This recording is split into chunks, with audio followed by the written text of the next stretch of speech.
Hey guys, and welcome to the Moms and Mysteries podcast, a true crime podcast featuring myself, Mandy, and my dear friend, Melissa. Hi, Melissa. Hi, Mandy. How are you? I am doing well this week. How are you?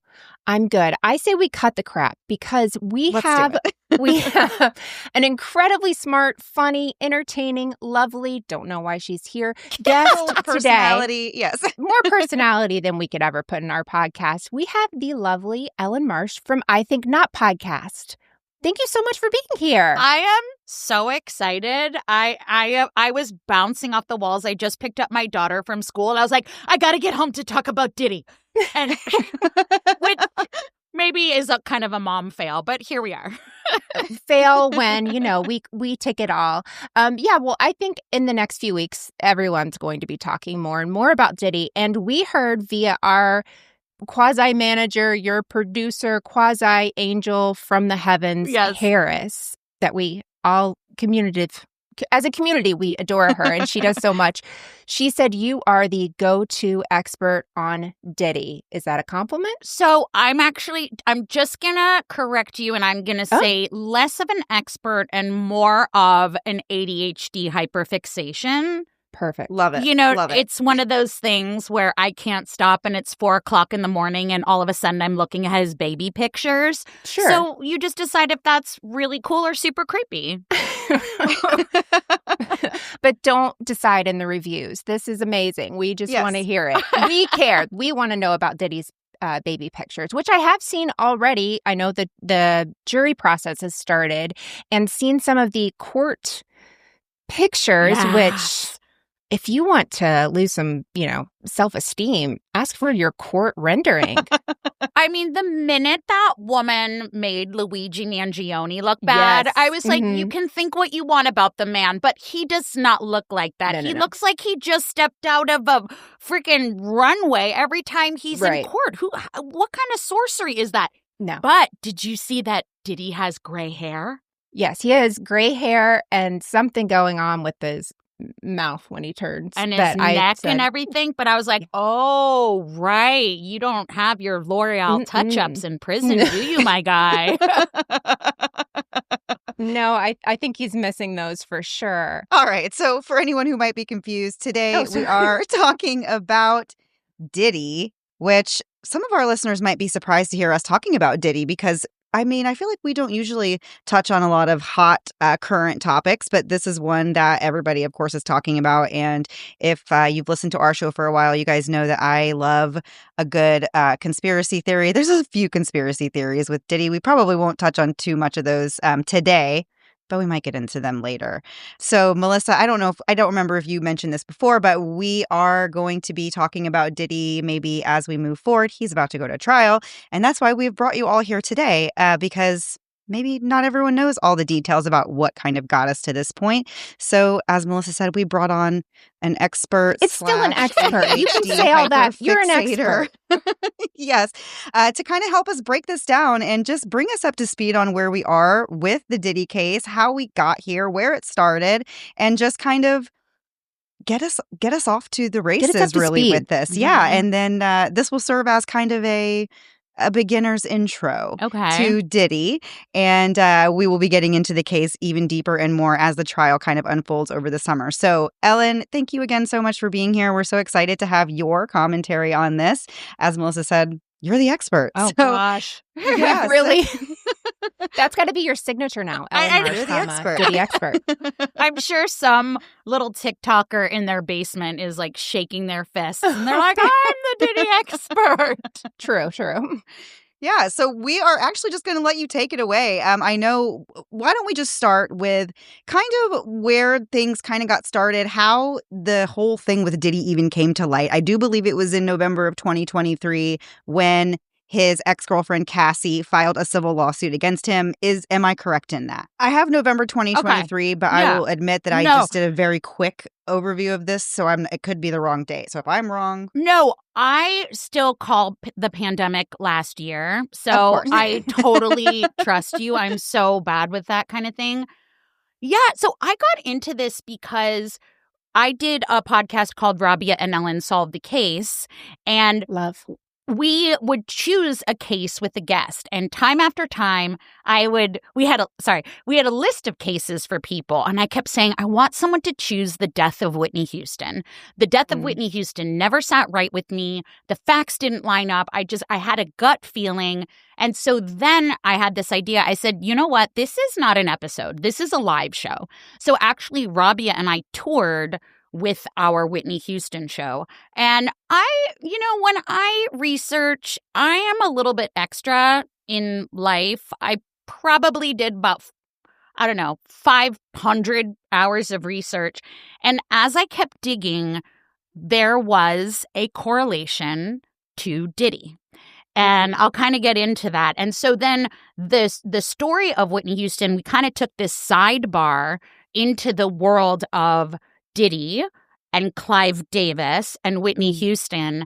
And then I just kind of kept going because it's just one of those cases. Like, when you find a case and you're just like, I actually can't get enough of it. Yeah. And I think that it's really interesting that you said that you guys don't cover a lot of, things that are happening right now, which I know, but I actually think this is such an important and topical case to be talking about because it kind of mirrors and amplifies everything that has been coming to light in terms of corruption, how we don't listen to women, how power and greed and money. So I actually think that the parts of this case really kind of umbrella everything we talk about in true crime. So I actually think it's really brilliant that you guys are talking about it. And it is so layered. Remember those little diagram, like where you start with something and then you take all the little offshoots? Right.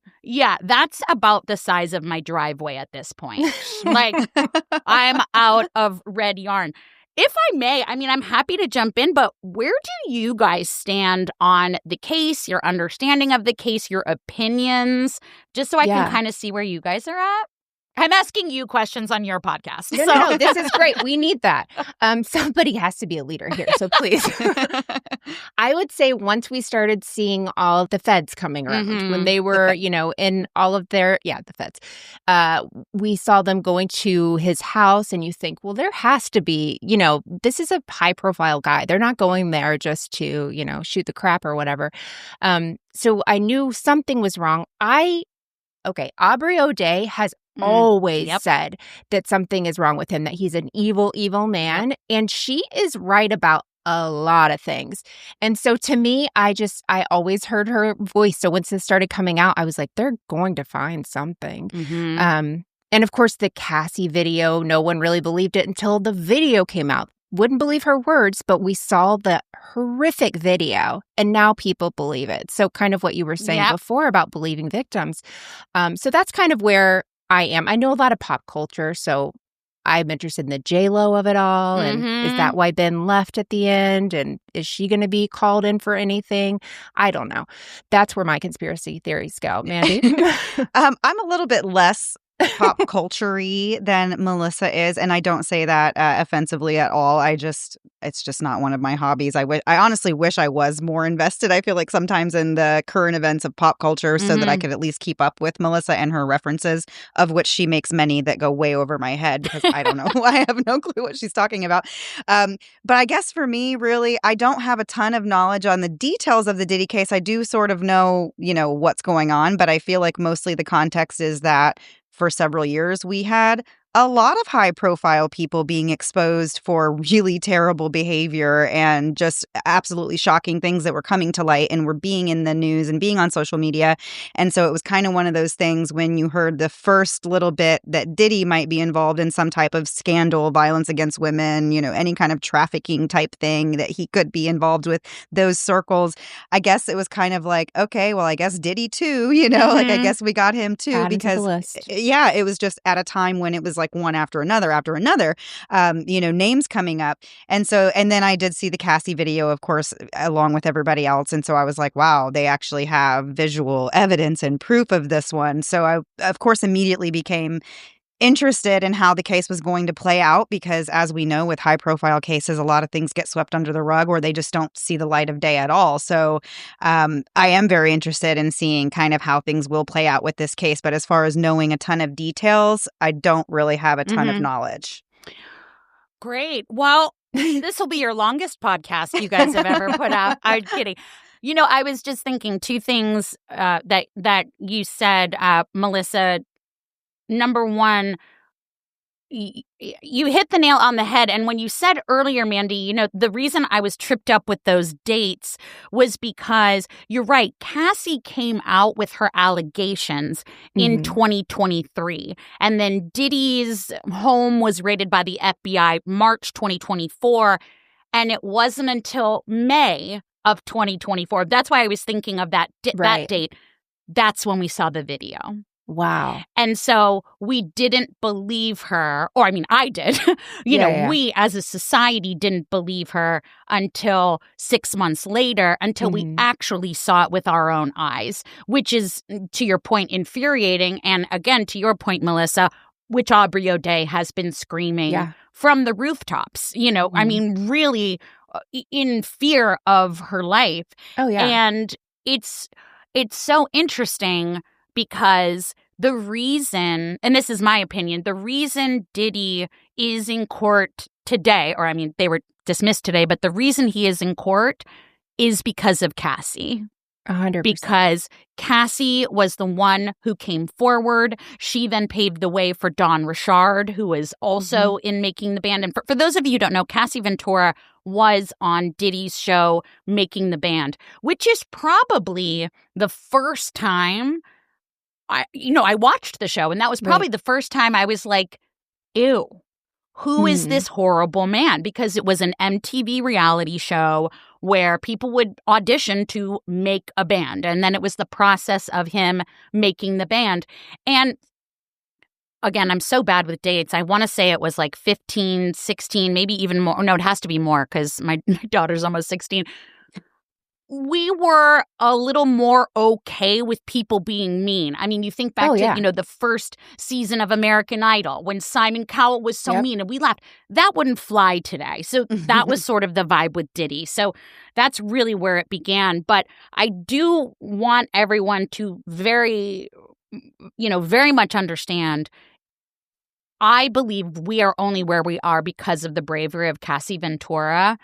But originally, it wasn't enough because, and, sometimes I get, an odd men in my DM or whatever saying that I'm, such a crazy feminist. However, I really think it's hard to not acknowledge that the system is made to discredit women because women always will be slut-shamed or figure out another way or, they're not a perfect victim or maybe they're a sex worker or a woman of color or whatever it is. But it's only when it's in 4K in front of you that people have to say, shoot, I think we need to do something about this, Yeah. Like this isn't going away. Now this is a thing, right? Yeah. But it isn't until then that it was seen. So let me give you like a brief history of, Diddy. He grew up in a really horrible household. I think his dad was actually murdered when he was like 2 or 3. He was like a toddler years old, and he grew up in not a great home. He grew up in Harlem, and then he went to Howard University. He actually dropped out of Howard to start his, music mogul business. So I'm going to take it back to where I actually started my research of Whitney Houston, and that was when Diddy went to go join Uptown Records. So Uptown Records was started in 1986 by a man named Andre Harrell. And they call them the Uptown 5 because the company started with 5 people. And this I'm actually going to circle back to, so it's actually important. It was started by Andre Harrell. And his assistant, who was the first person hired, was Kim Porter. Some of you might recognize that name, so I'm going to do a little fast forward. Kim Porter would later go on to have 4 children with Diddy. So just keep that in the back of your mind. The other 3 members were Heavy D of Heavy D and the Boys as one of the recording artists, Al B. Sure, who was married to Kim Porter for a year, and they had a child. See again. I need my red yarn in the back. This is incredible, though. Like, and my mind is keep going. And then a 19-year-old Sean Combs was an intern at Uptown Records. And he started in, I believe it was 1990. He dropped out of Howard. And he was just like, this is what I want to do. This is what I want to be. So he was with the Uptown Five. And honestly, him hitting the headlines in a really negative way started in 1991. Do you guys know about the City College celebrity basketball game disaster? No. Okay. No. So, Diddy was a hustler. I'll never take that away from him. Diddy was a hustler. He was a worker. He was a fighter. He was a scrapper.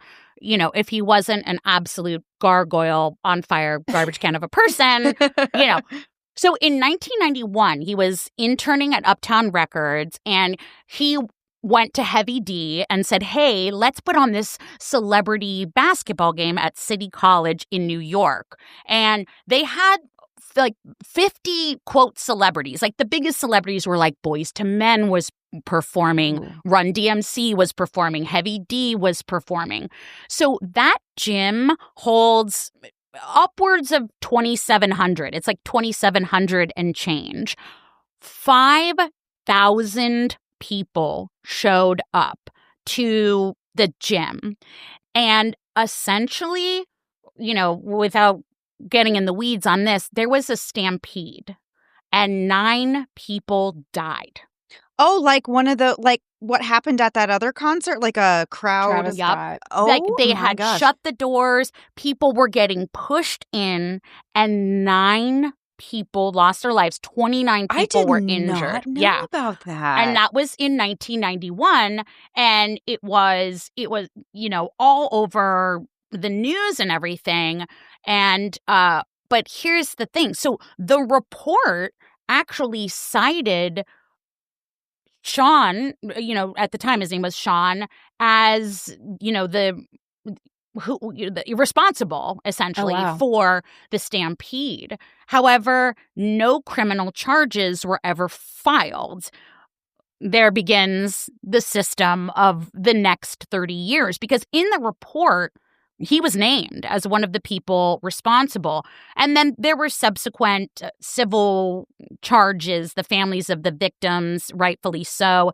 And a court found Heavy D and Sean Combs liable for half of the expenses, and the payout was something like $600,000. So the point of that is he was off to the races in terms of negative press and questionable behavior before he was even Diddy. Wow. So I'm going to fast forward a little bit. So he's working at Uptown Records with the Uptown Five, and he was a hothead, and he had an ego, and he would even say that he kind of was making a name for himself and kind of standing up to Andre Harrell. And Andre Harrell was like, I think I'm holding you back. Why don't you go do your thing? Right. He was ostensibly fired from Uptown Records. That's one way to get rid of him. Yeah. You're just too good. Right. That's like what it you say to is. your kids. Yeah. Yeah. He was fired in 1993. By this time, Diddy had created a relationship with Clive Davis. Clive Davis is who is responsible for discovering Whitney, Alicia Keys. He is big time Arista Records, and they had formed a relationship because Clive Davis was like, "Hey, I'm this old Jewish guy from New York making music with Whitney Houston. What's this hip hop and rap thing kind of world?" In a sidebar, allegedly, Clive and Diddy were to have said to have a sexual relationship. Oh, I didn't know that. Sidebar, allegedly, take that as you will. It kind of comes, there's so much evidence. Like, Diddy randomly went to Bobby Brown and Whitney Houston's wedding they didn't even know each other. It's a thing. Yeah, okay. Huh. So if you were to Google Bad Boy Records, you guys know what Bad Boy Records is. Everywhere you look, it will say Diddy started, founded, or, whatever, Bad Boy Records. Yeah. Where is a kid who's 22 years old, who's been interning, going to have enough money to start a record label? What most people don't know is Clive Davis gave him Bad Boy Records. That is not a well-dispersed fact. He was here. Some people get candles or, something. And he's who wants a record label? Yeah, that sounds like something you just give to some 22-year-old, right? Exactly. And so the reason he was able to go out on his own is he took Biggie with him. Biggie was at Uptown. And so he went over to Bad Boy and he was like, let's do this thing. There went the, quote, best friendship, which, talk about that later. And that's how he started Bad Boy Records, essentially, is he was gifted it by Clive Davis after he was fired from Andre Harrell. Now, again, 1996, he had threatened a photographer with a gun, and he was cited for criminal mischief, served no time.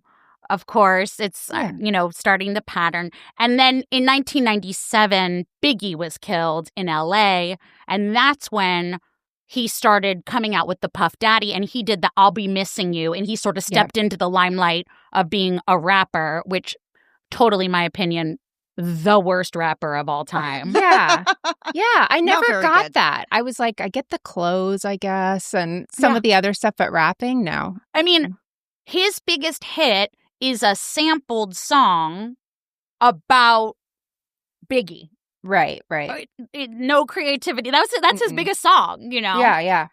And and then he just kind of started to get bigger and bigger as a performer because he won Grammys in 98. And then, so going along the line of his criminal past, in 99, he was charged with attacking another record executive over a music video and assaulting him. And guess what his his time was, or guess what he was sentenced to? For assault? Assault. I'm going to say not long. I'm going to say 10 days. Okay. I'm going to say community service where he had to volunteer at his own record label. And that's how they got away with it. I like that much better. He was sentenced to anger management courses. Oh, that one. Yeah, I'm sure it worked. Yeah. So the pattern continues.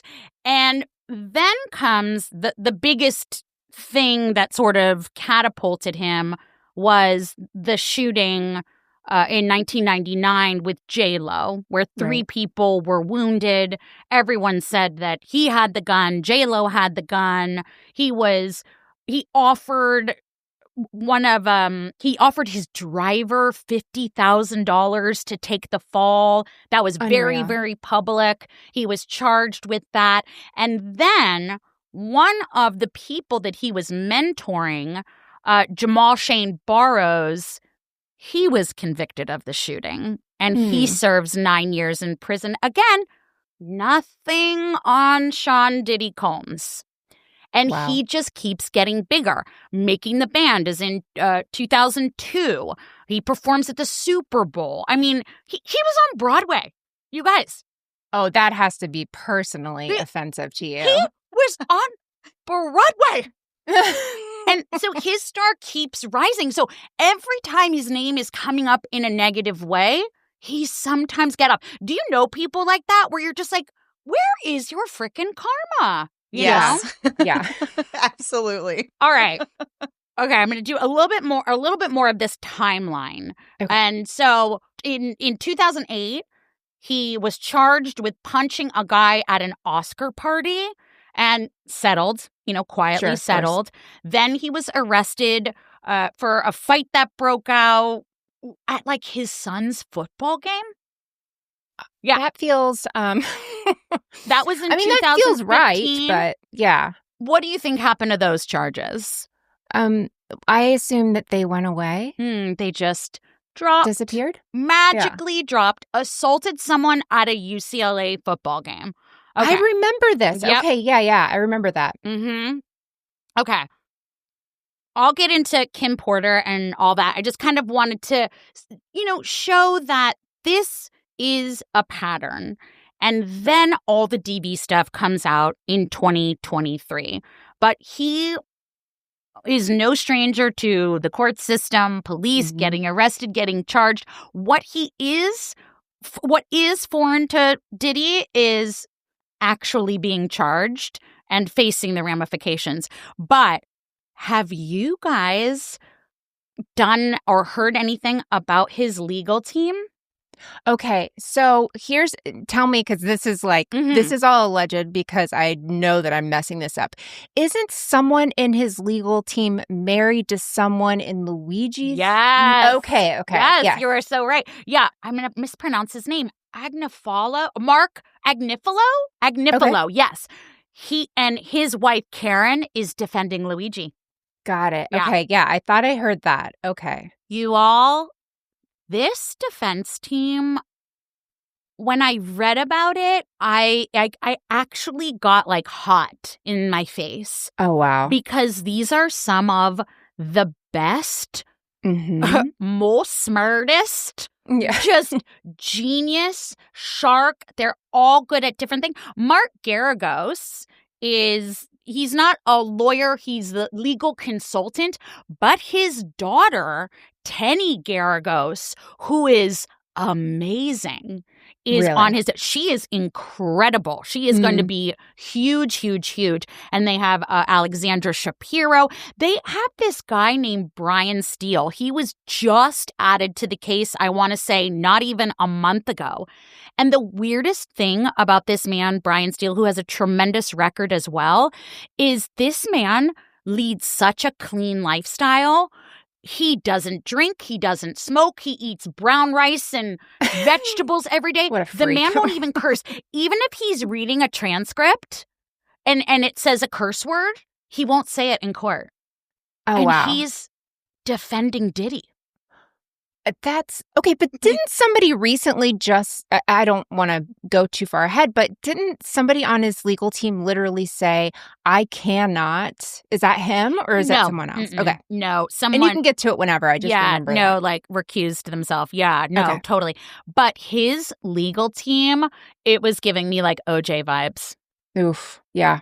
When you go down and you look at these people, and they're all kind of good at a different thing. Like Xavier Donaldson, he is this really smooth talk. He is good. So I gotta say, it's pretty scary. I'm not gonna lie. So I guess from there, I think that the point in pointing out that whole timeline is that what makes someone like Sean Diddy Combs evade public consequences for so long? We're talking 30 years. But then I was thinking this morning, R. Kelly faced public allegations for, 20 years before he was actually convicted in 2021. Right. Harvey Weinstein, those rumors were circulating for decades, and they were silenced by NDAs. Dozens of women came forward. And so I don't think for rich, powerful, scary men, this is an anomaly, Yeah. It's unreal, though. I mean, it really is when you're looking at all the things he has done. He fully feels like, who wouldn't, that you can get away with anything. Well, you have it's always happened. And enough connections. Well, also because he has. Right. Exactly. Money and power. And I do, it's like I said at the beginning, the only reason we're here is because of Cassie. If your brain is running out of storage space from juggling school drop-offs, grocery lists, sports, and dentist appointments, then Skylight Calendar may just be your new best friend. This beautifully designed Wi-Fi connected digital display syncs with all of your existing calendars like Google, Apple, and Outlook, so that way your whole family schedule shows up in one easy-to-see place. You can assign a color to each person, manage events and to-do lists, and even track chores or groceries, all on a 10 or 15-inch HD touchscreen. There's also a free companion app, so you are able to make changes on the go. And the best part is that if you're not completely in love with all this, Skylight offers a full refund within 120 days. No questions asked. So say goodbye to sticky notes and missed appointments and say hello to a little peace of mind. Right now, Skylight is offering our listeners $30 off their 15-inch calendars. Just go to skylightcal.com/moms.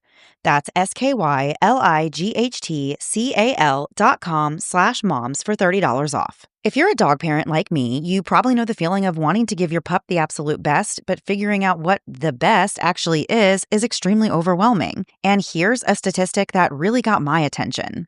50% of dogs over 10 will die of cancer. And the other 40 to 50%, they're likely struggling with skin issues or joint problems. And a lot of that is tied to their diet. That's what inspired naturopathic doctor Dennis Black to create Rough Greens, an all-natural dog supplement that's helped millions of dogs stay active and healthy, including my very own.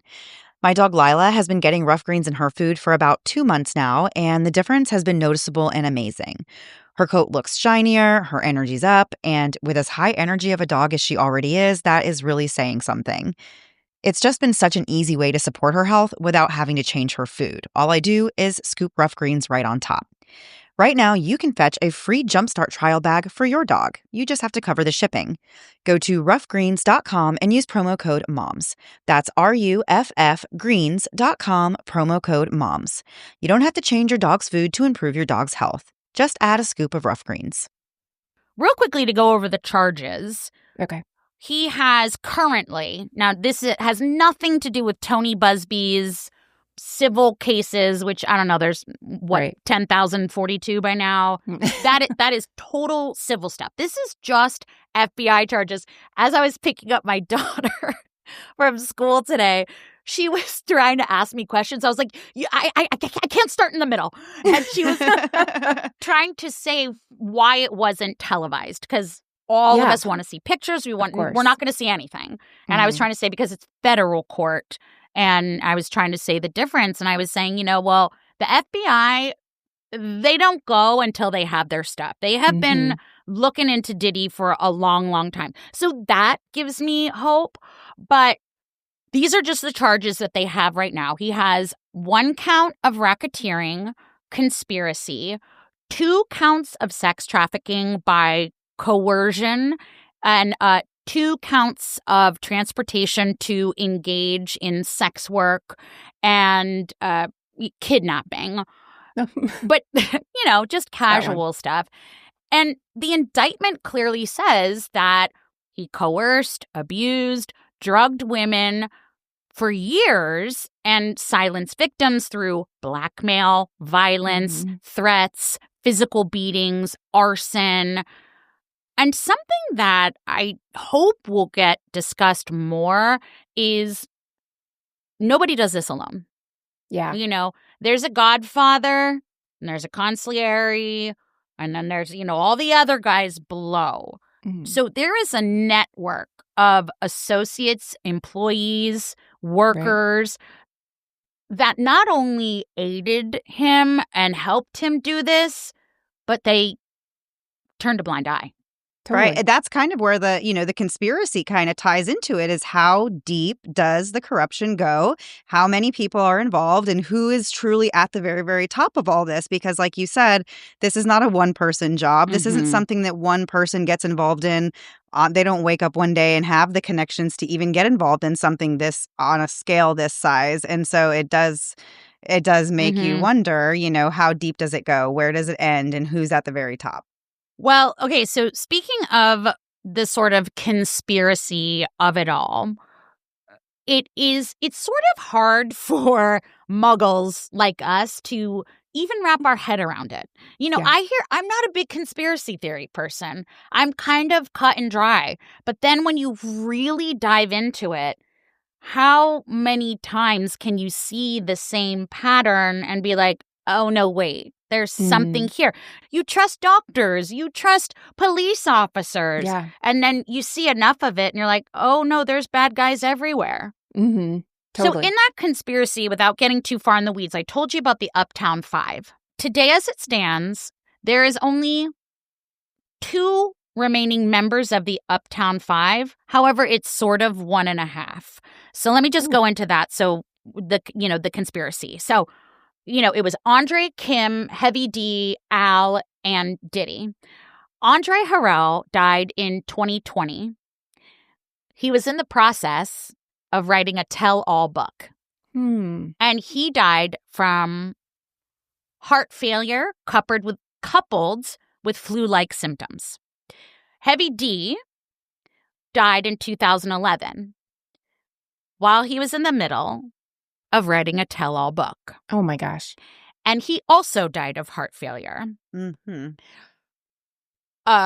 Kim Porter died November 15th, 2018 of flu-like symptoms and was then ruled pneumonia while she was, say it with me, writing a tell-all book. I was like, heart condition? I don't know. Yeah. I can't be put on the spot. Yeah. Okay. Yes. Wow. And then there's Al. Al B. Sure, who, remember, was married to Kim Porter. They share a son, Quincy. In 2002, Al was recording or in the studio or something, and he collapsed.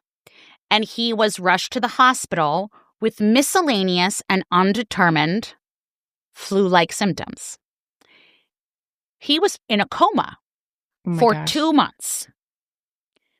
And it is by some miracle that Al B. Sure is still here. That's why I say there's only 1.5 remaining members of the Uptown Five, because he was very near death. Right. And he was producing a tell-all documentary. Oh, my gosh. So, yeah, it doesn't feel like a conspiracy. Like once, twice, 3.5 times, this feels like. Right. And, the whole connection, with Whitney. Now, Whitney's daughter, Bobby, was also in this weird triangle, but just as a sidebar, she also died from pneumonia. Mm-hmm. Okay. So, so it is really crazy. I mean, call it a coincidence that everyone was telling their stories and then they died. Right. There was also someone connected to Kim that had died in 2000. She was in Italy with her partner, Shakir Stewart, who was an executive. I can't remember his company. He was also in the music industry. And in 2000, they were all in LA at they were in Italy at L.A. Reid's wedding. And after the ceremony, Diddy went to Shakir's hotel room, because Shakir was with Kim Porter at the time, right, and broke a chair over his head. And that's documented. Mm-hmm. And said, "I'm going to kill you."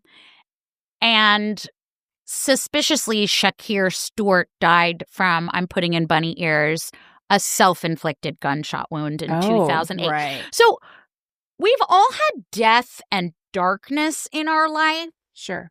But at what point do you say, is anyone who you're friends with still alive? Yeah. Because then you bring then you bring Biggie into it, and Tupac into it. Who's alive? Right. You Just know? steady. Yeah. What are your thoughts? Am I going too fast? Am I skipping around? Do you have questions? I feel I'm following insane. I'm following and I'm fascinated. Yes. Perfect. Exactly like that. I will say I hope we get into a little J-Lo, because she is somebody who was a part of his life big time. That's how we kind of learned about her, and the Selena movie, of course. But that's how we kind of learned about her. And they seem like they've always been on good terms. Like you hear them kind of talking back and forth. So to me, that old connection of them has always felt a little, I'm not going to say suspicious. Allegedly feels suspicious. Is that okay to say? Yeah. I feel like it is suspicious just given what we know about Diddy's history with other women. So it's kind of like, where is this close bond coming from between those two? Yeah. You're absolutely right. And even Gene Deal, who was one of Diddy's bodyguards, who's been really outspoken. And of course, nothing is, it's all his story, Gene Deal's stories. He's very vocal. He's all over social media. And he and everyone who, you ask will say J-Lo is the only person that, number one, doesn't have anything bad to say about Diddy. And Diddy doesn't have anything bad to say about her. But, what do you think?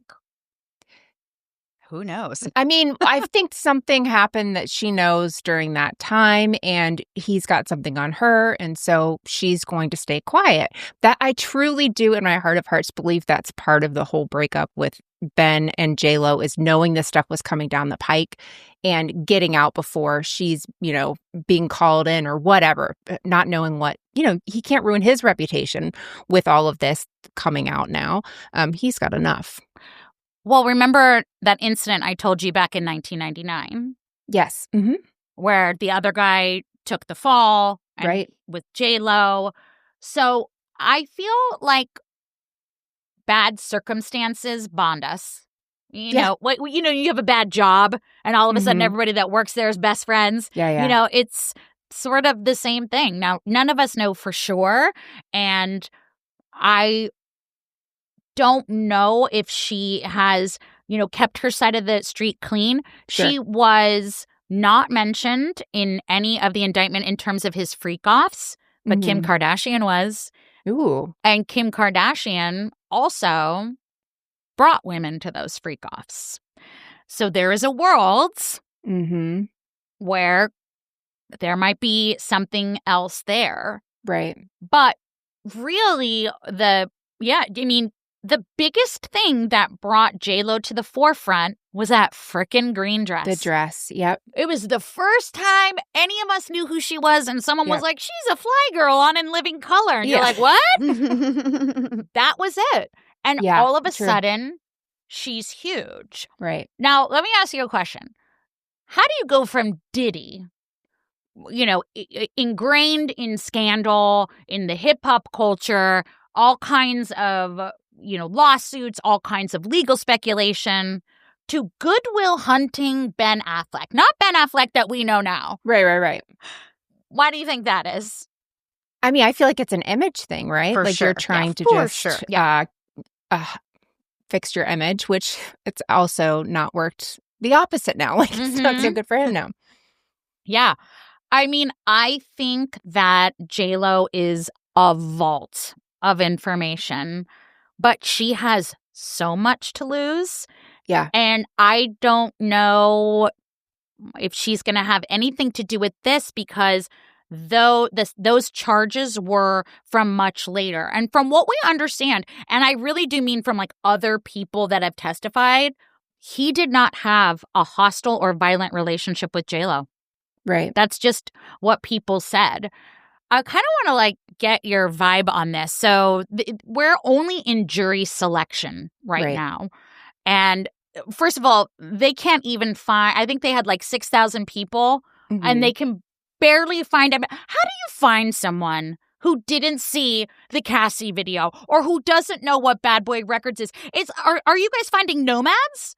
No, I think they're finding the people on Facebook that believe all the AI. I was going to say, I think it's people that are probably above a certain age that are maybe not as social media savvy. But it has to be. No one under 60. It has to. It has to, yeah. Seen that. It's got to be people from an older generation that maybe aren't even maybe necessarily they don't even have a full knowledge of who Diddy is to begin with. They don't have a background history on him at all.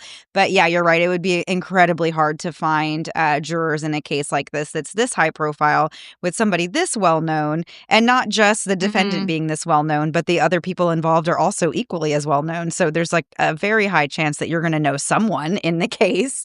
Yeah, I mean, yeah, I think it's insane. I think they should have taken it to like Norway or something. I don't know. It's everywhere. Right. But so two things about that. One of the witnesses is missing. Oh. Yeah. So they're to assume that Cassie Ventura is what they're calling witness number 1. Right. Now, the defense has said that their defense on that, oh God, I just got chills. Look at my arm. I literally just got chills. Is that they were mutually abusive to each other. I read that today and could not believe the audacity to say that. I look at my arms. Like I know. That is so chilling to me because, and I don't know how to really put this eloquently, so forgive me. I'm sorry to anyone who really was emotionally disturbed by that video. Yeah. But I actually think it's really important that people watch it. Yeah. Number one, that video was hidden. He paid for that video to be hidden. How many more videos are like that? Because money plus power, you're going to buy silence every time. And I think that's something that we really need to take with us, is how much people's need for money is weaponized. I'm talking cops, doormen, security, victims, everything. But the thing that really struck me when I heard that news, oh God, first of all, she wasn't fighting back. At all.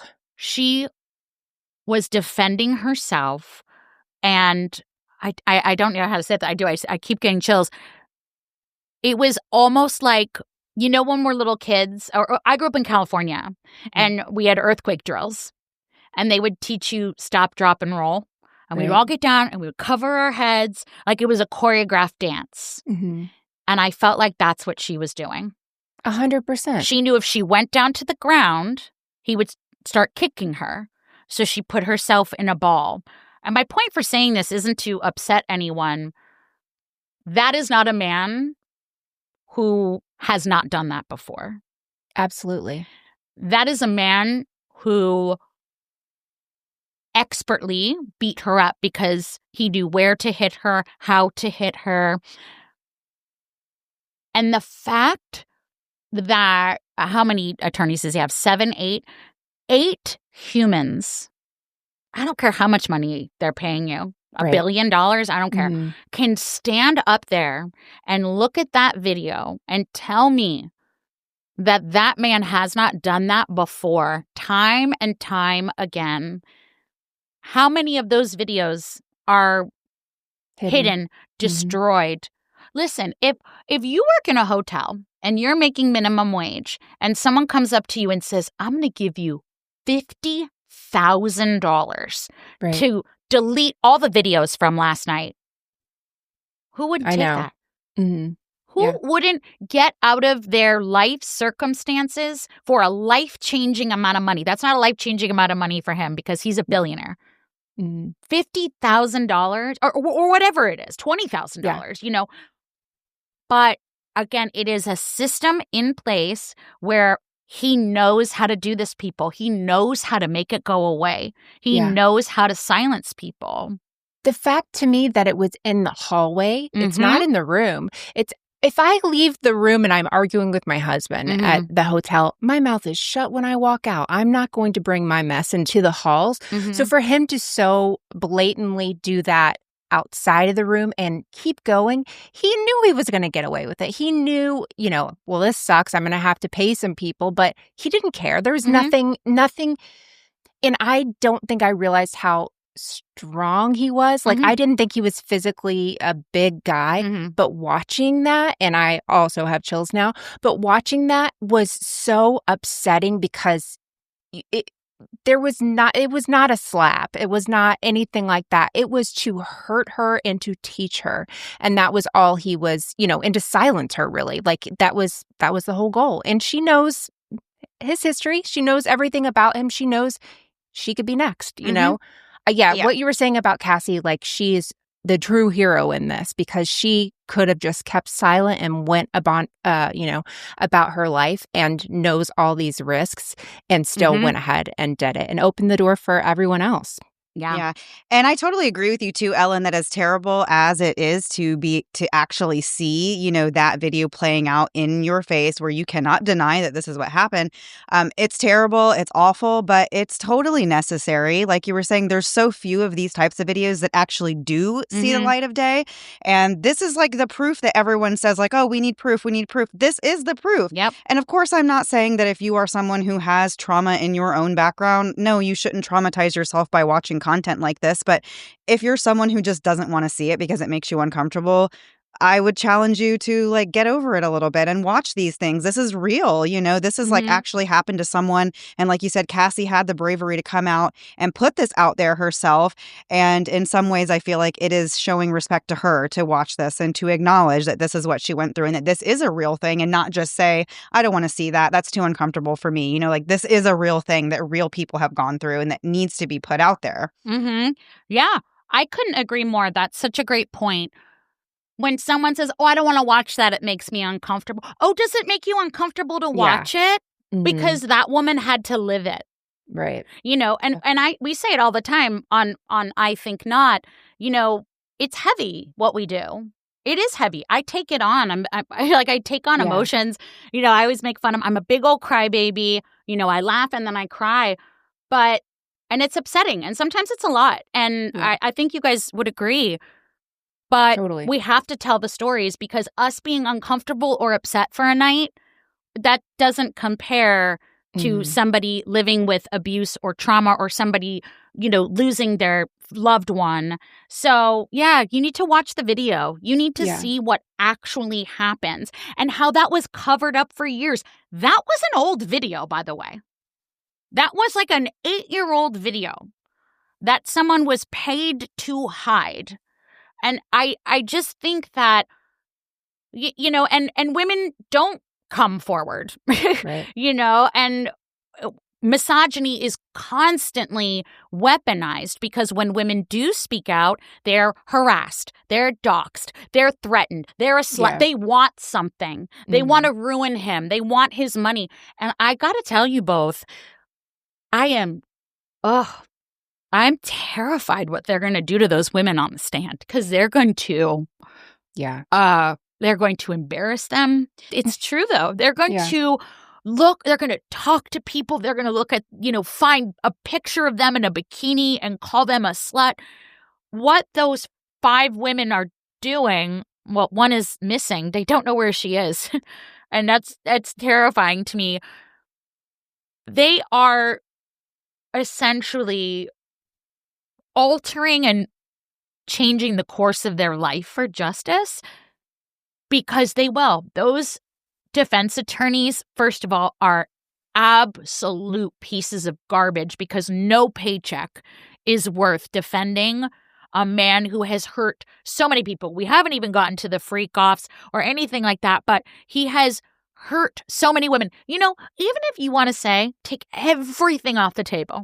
Take everything. Take the freak-offs, take the sex trafficking, take the alleged rape of a 13-year-old boy, take Usher off the table, take Justin Bieber off the table. Let's just talk about Cassie, because that's the one we saw. Mm-hmm. The fact that someone could get up there and blame her or say that she in some way incited or participated in her own abuse, those are the things that make me just want to give up and bang my head against a wall. Yeah. Well, please don't do that. We need you. And other reasons. But are we able to get into the freak-offs of it all? Because that's the thing I don't understand. I don't know if you know this about me, but Mandy does. I was not someone that was invited to any sort of a party. No one ever offered me a single drug. I've never had a cigarette because I've never been offered. So So when I meet you in person, I don't smoke, but I'm buying a pack of cigarettes. I'm like, Melissa, let's go smoke and at this point, I cigarettes. have like crazy lung problems. My husband's like, if you smoked one, it would kill you. So I can't even do that. But I'm not somebody that's ever been invited to anything beyond this. So I just don't even understand a thing that was happening at these. Like, what was the idea of these beginning parties, but then there's an after party that we heard him talk about on Ellyn and everyone else? He was so open with this, and everyone chose to just ignore it or just like, oh, that's, whatever. Okay, quick question of my own. Freak-offs, is that like something that he coined himself, or is that just what we're calling it? You know what? I don't know if he coined it, but that's what everyone called it.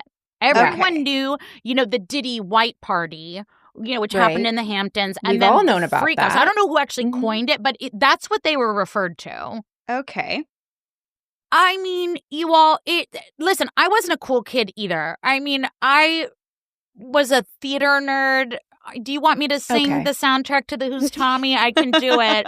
I'm such a nerd. So, if I was invited to a party, I definitely wasn't invited to the after party. Right. So, the thing about Diddy is that he was acclaimed. I mean, he has a star on the Hollywood Walk of Fame.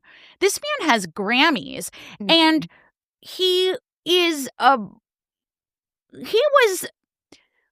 applauded and hailed as a Black entrepreneur, someone who came from Harlem and built his way up, built an empire. Yeah. And he did. He was bold. He was a risk taker. And so his success in the entertainment industry, front facing, was well earned to most people. But, he would have these multi-million-dollar parties, these white parties. And I can't even, name a famous person. They were there, right? He was best friends with Ashton Kutcher, Ellen DeGeneres, Oprah. If you were anyone, you were at these Diddy parties. The after party was where the freak-offs began. And that is where, allegedly, people would engage in group sex, the, 1,000 bottles of baby oil where he's like, I just like to buy in bulk. I'm like, get a Costco membership. Yeah. And we have people who have come forward who were in charge of cleaning up the after parties, providing drugs and drinking. And what's interesting when you look at the civil lawsuits is the stories are all very similar. I went in, I had a drink, then I felt funny. Then all of a sudden, I am having sex with insert celebrity. Right. There were minors involved. Justin Bieber. Yeah. Usher. Something very interesting about Usher, Usher went under the wing of Diddy at age 14. L.A. Reid sent Usher to go live with Diddy. Yeah, I know. It's insane. And allegedly, Diddy sexually assaulted Usher. And then there's Justin Bieber. Hot days, humid nights, nonstop plans. Yeah, summer is great unless your hair has decided to check out early. I was dealing with hair thinning and shedding, and honestly, I was really skeptical about trying yet another supplement for it, but I kept hearing about Nutrafol, so I decided to finally give it a shot. I've been taking the women's formula for a few months now, and what I've noticed is less shedding and an overall improvement in how my hair looks and feels. It's given me that quiet confidence again, especially for showing up for things like vacations, weddings, or even just to snap a quick photo without worrying about how my hair is behaving. Nutrafol takes a whole body approach to hair health by targeting root causes like stress and nutrition from the inside out. And it's not a one-size-fits-all thing. They actually have formulas for postpartum, menopause, and vegan lifestyles. You name it, they have something for you. It's the #1 dermatologist-recommended hair growth supplement brand, trusted by over 1.5 million people, and clinically tested to deliver results in just 3 to 6 months. This summer, stop worrying about your hair and start making memories. For a limited time, Nutrafol is offering our listeners $10 off your first month subscription and free shipping when you go to Nutrafol.com and enter the promo code MOMS. Find out why Nutrafol is the best-selling hair growth supplement brand at Nutrafol.com, spelled Nutrafol.com, promo code MOMS.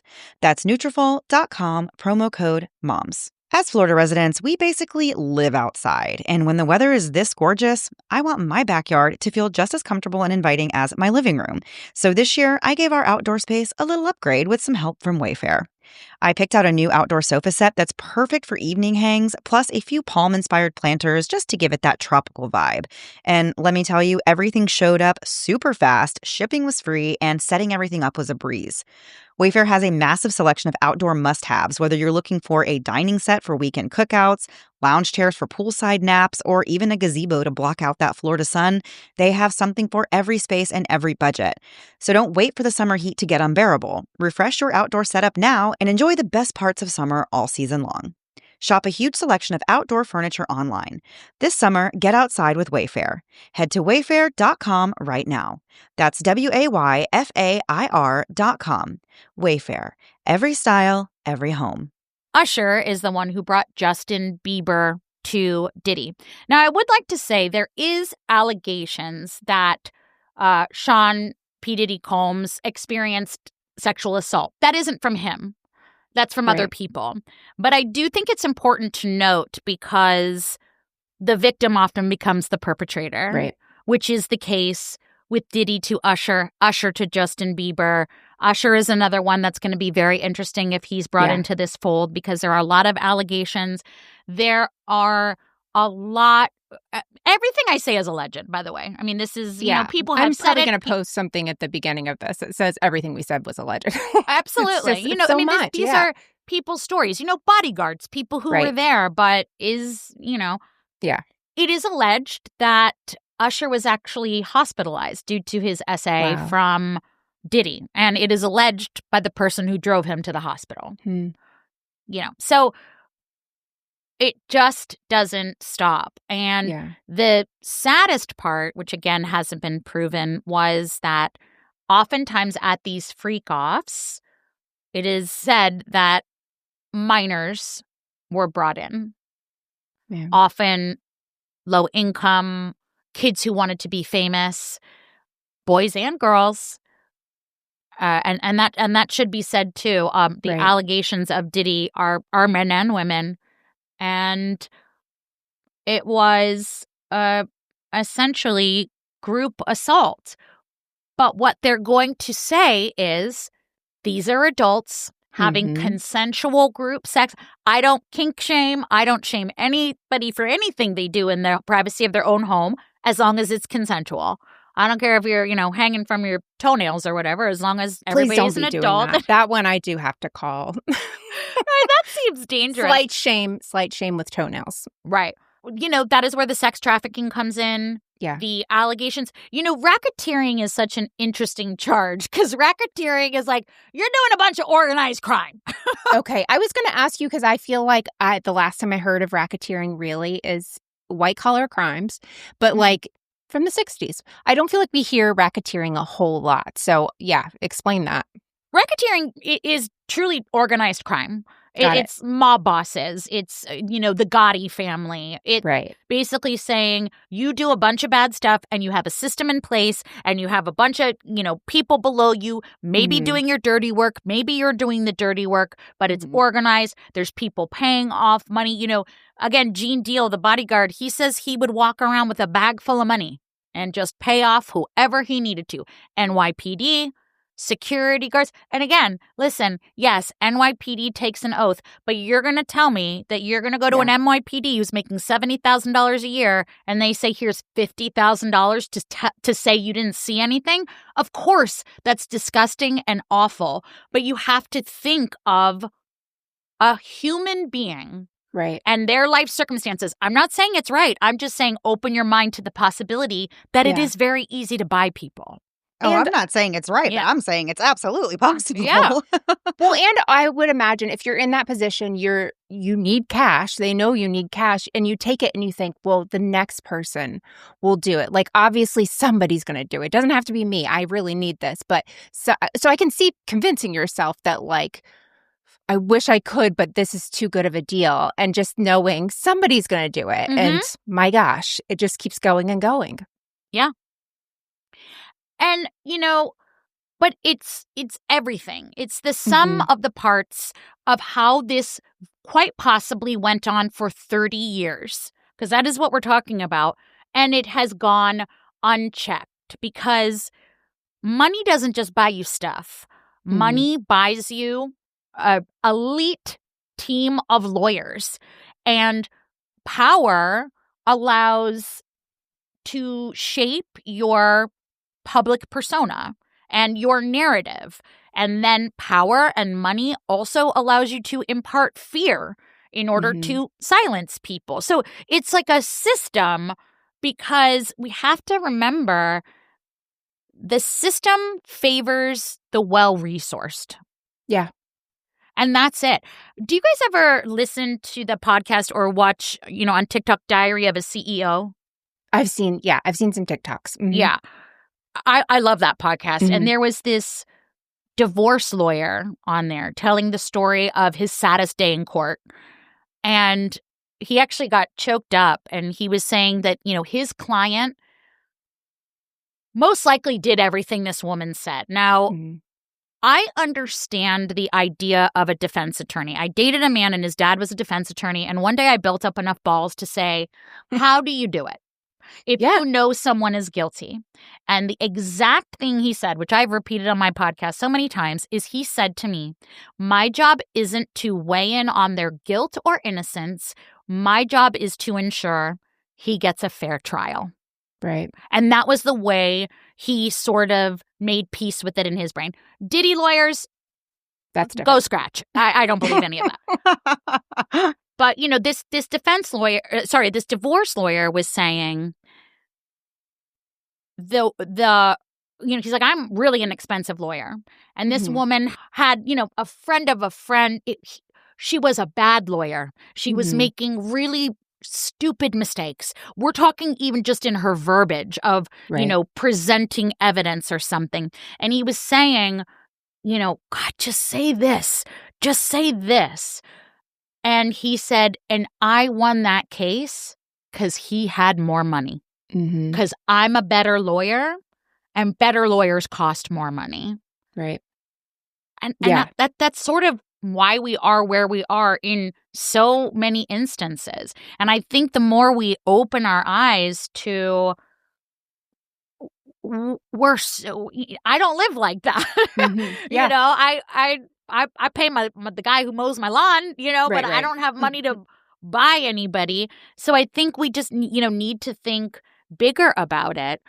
And doesn't it feel so unfair that we can't watch the trial? It's truly none of our business at the end of the day. I'm just like, of course. That's unfair. I know. Yeah, I'm very jealous of those who do, but I really do love a bad courtroom sketch. Like, Diddy is just getting, it's so bad, and I love it. I love it so much. I love the gray. I love that his hair is turning gray. It's amazing. I think, well, let me ask you guys a question. What do you fear about this trial? Like, when you think about it, not like so much the outcome, because my brain always goes to the bad place. Sure. This witness is missing. Right. Of course, I'm like, go check the lakes and rivers.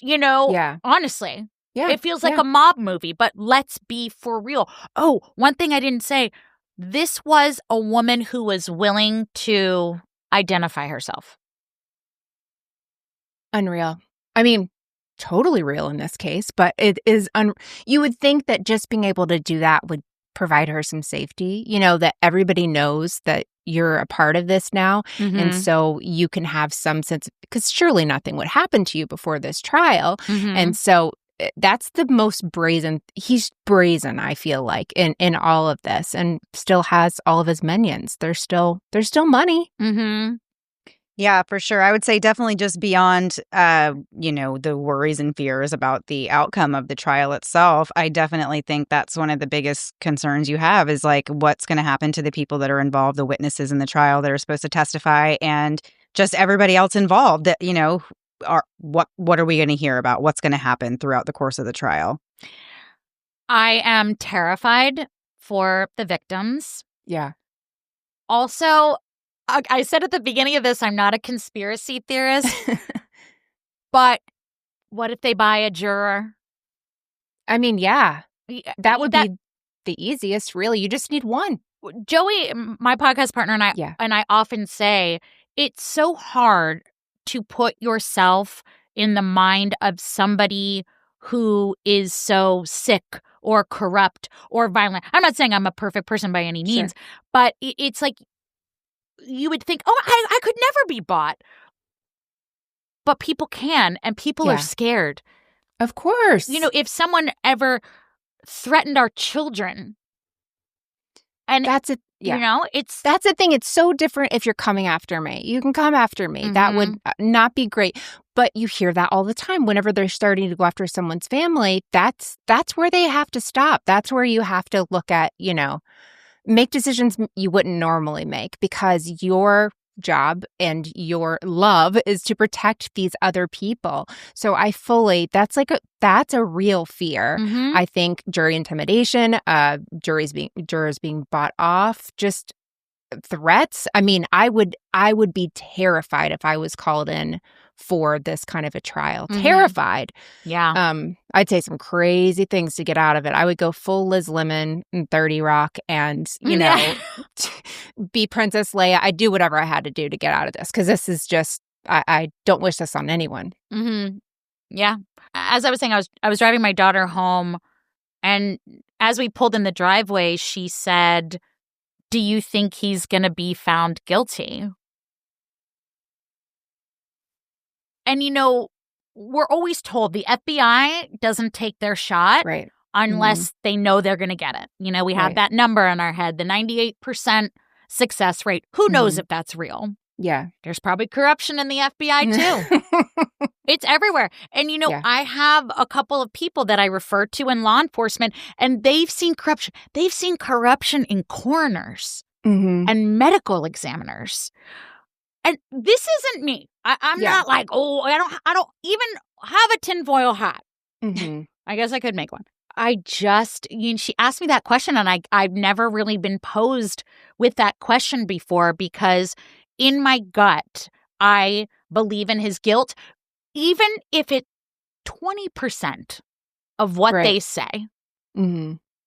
When more likely it's probably like 75 or 80. Right. That's just enough for me. Time's up. And I think he got sloppy. And I think that too many people were involved and too many mouths. And then that's what happened. I mean, the House does always win. Right. R. Kelly, it took 20 years, but R. Kelly went down. Jeffrey Epstein went down. I can't personally understand how he could be found not guilty. Mm-hmm. But I know there's a possibility. I know. There's that possibility, and what happens then? Even if he's found guilty, he still has people. He still has so many people, and they're in charge of his money, or whatever he has going on. So it just feels like this stirs up a whole different set of issues that all need to be addressed. They all need to be, fixed and everything. But it's just like, everyone was playing his game for so long, and now that they're not, people are going to pay. And I think that you're right, and it opens up that can of worms, because all of these women in this trial are female. There are other male victims, so I don't want to, take away from their stories.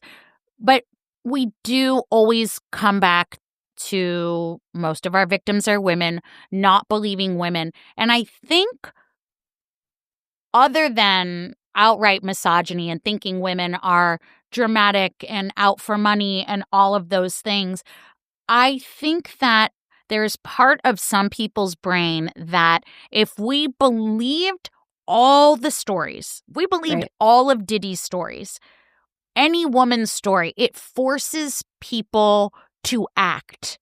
And then that forces, the judicial system, the government, anyone to hold powerful people accountable.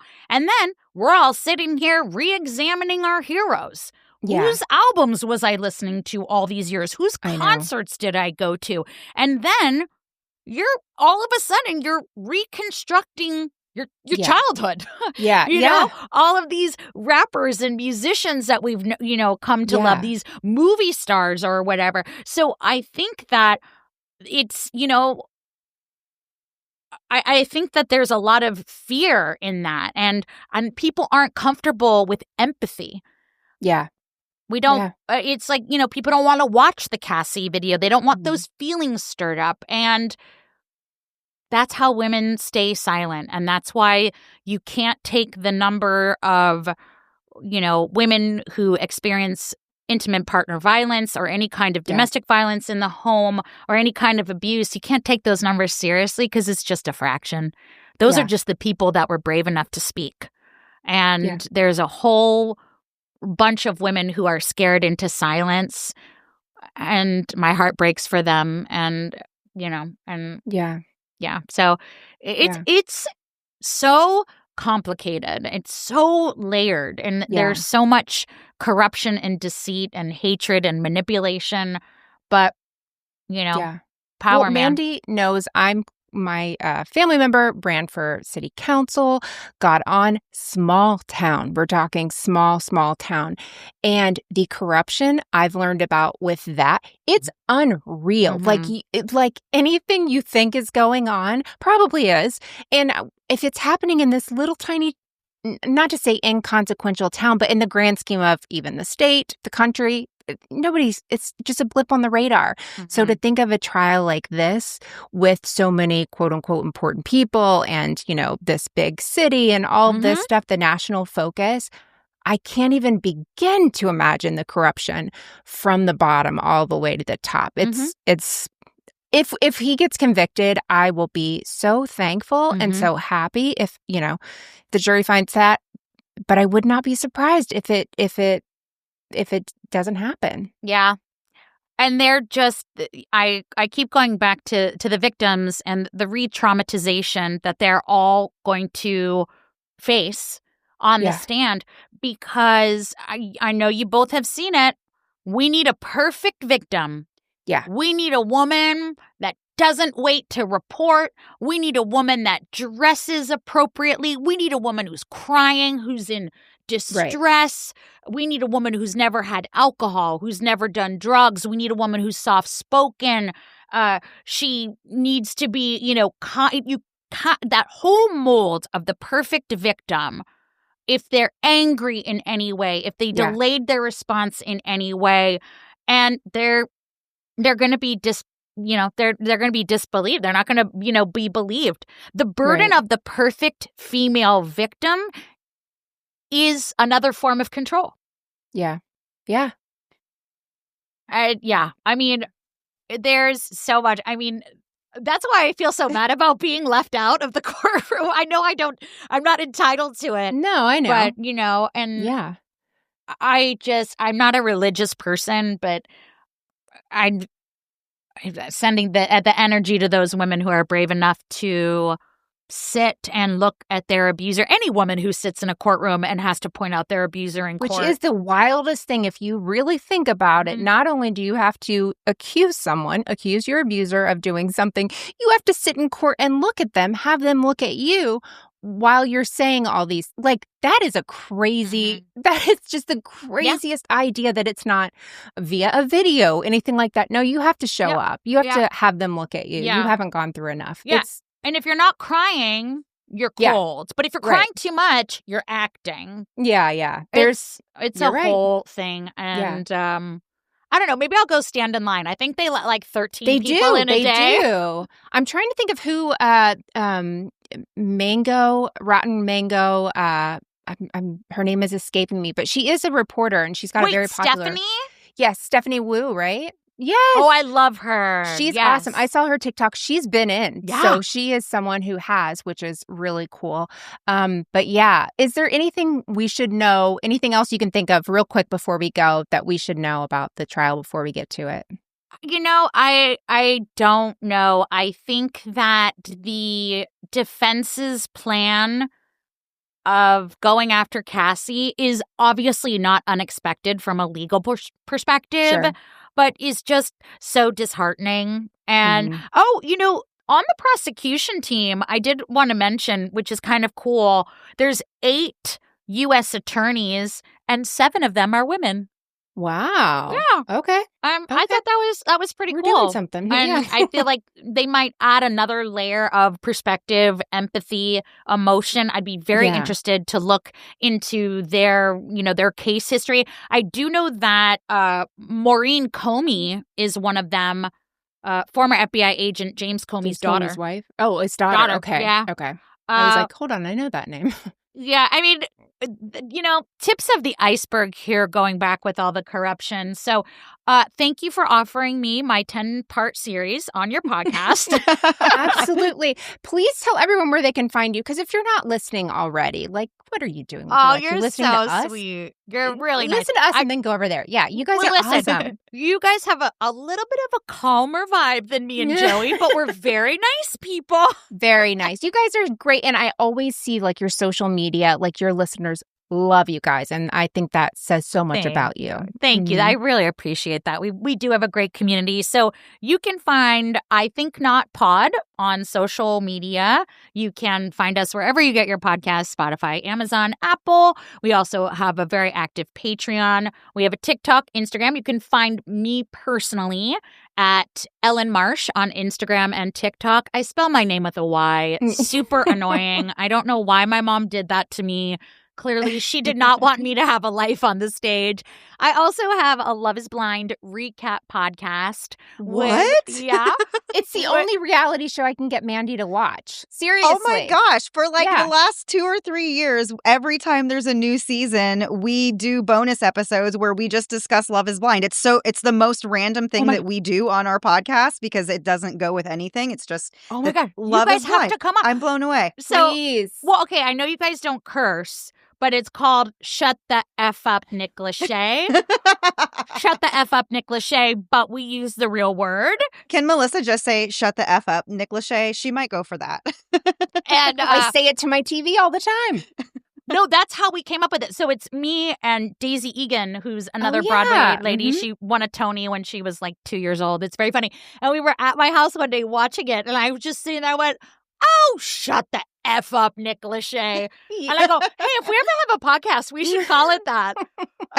But that's through a Grab Bag collab, and we have our back seasons on the general feed, and then the most current seasons are on a Patreon. But you can find us at Grab Bag collab, and it's really, really fun. You guys have to come on for a co-pro episode. Please. So fun. Yes. Absolutely. Oh my gosh, that's really, really fun. Yeah, so you can find me on socials. I love engaging with people. Thank you for allowing me to come on and squawk at your audience. No, thank you so much. We learned so much, and I feel much more prepared going into next week. Now, we are excited. Quasi.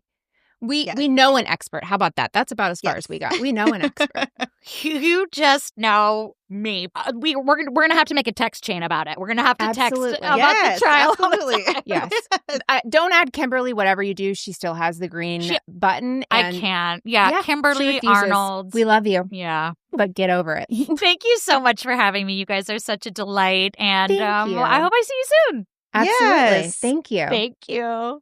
All right, guys. Thank you guys for listening this week. We enjoyed having Ellyn on, and we'll be back next week. Same time, same place, new story. Have a great week. Bye.